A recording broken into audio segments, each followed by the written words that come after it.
How symbols hold nations together. The Golden Stool, flags, and constitutions. Intro. Power begins before power is seen.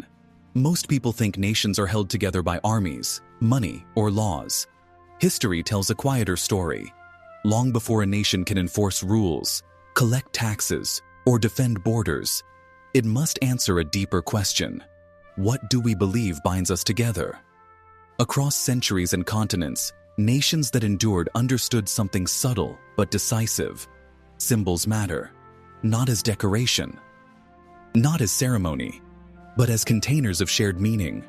From a sacred stool in West Africa, to flags raised after revolutions, to constitutions guarded more fiercely than armies, symbols have held nations together when force alone could not. In this video, we explore how symbols create legitimacy, stability, and continuity, and why nations that lose faith in their symbols often unravel, quietly at first, then suddenly. Part 1.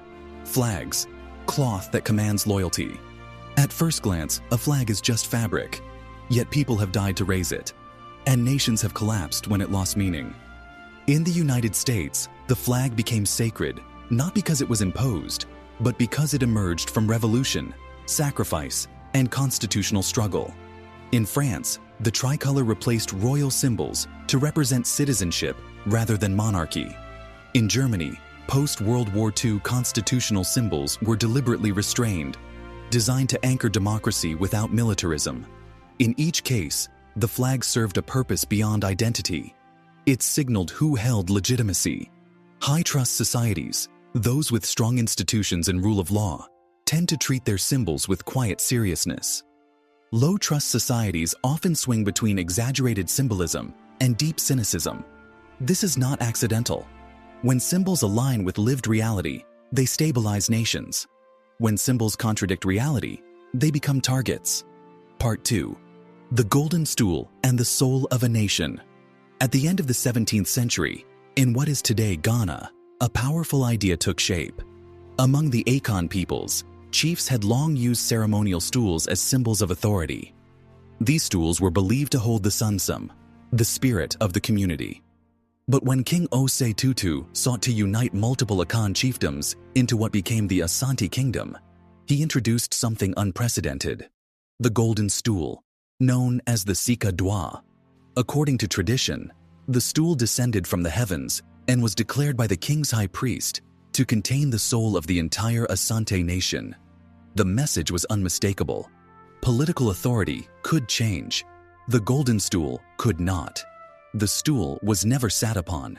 It had its own palanquin, its own attendants, and its own chair of state. It represented sovereignty itself.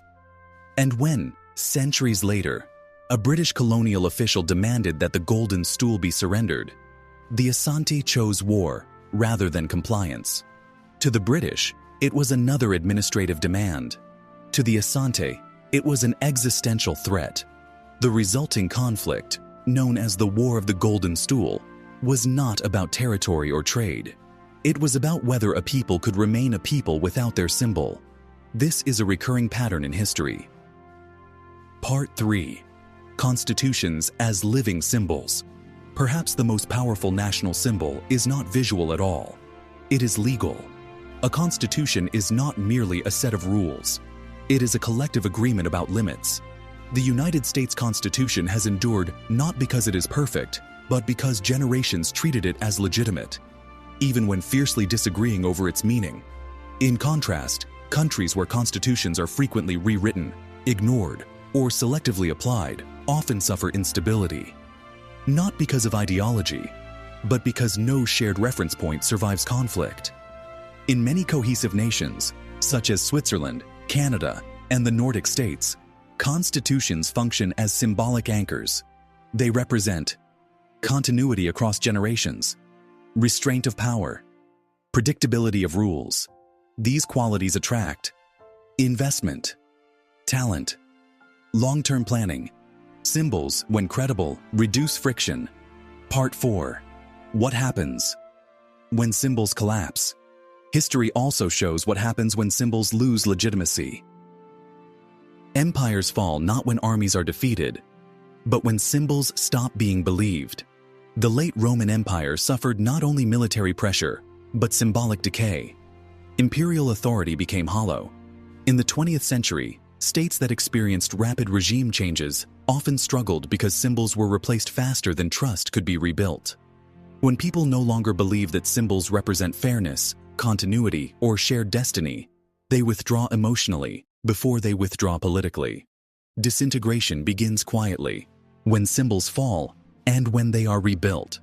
History shows that when a nation's symbols collapse, disorder rarely announces itself with explosions. It begins quietly, through loss of trust. When a symbol collapsed. In France, 1789, the monarchy had already lost legitimacy long before the king lost his head. The crown, once a symbol of divine order, had become associated with inequality, debt, and detachment.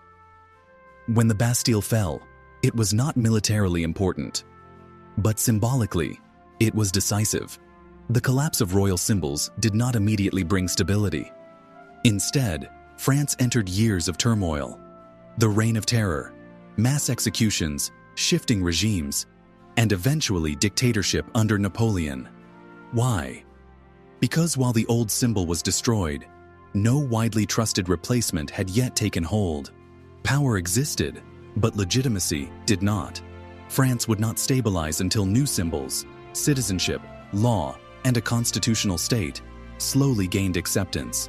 The lesson is sobering. Destroying a symbol is easier than replacing it. When a symbol was rebuilt. Now, consider Germany after 1945. The collapse of Nazi Germany was not only military, it was symbolic. The flag, the ideology, the state itself were morally bankrupt.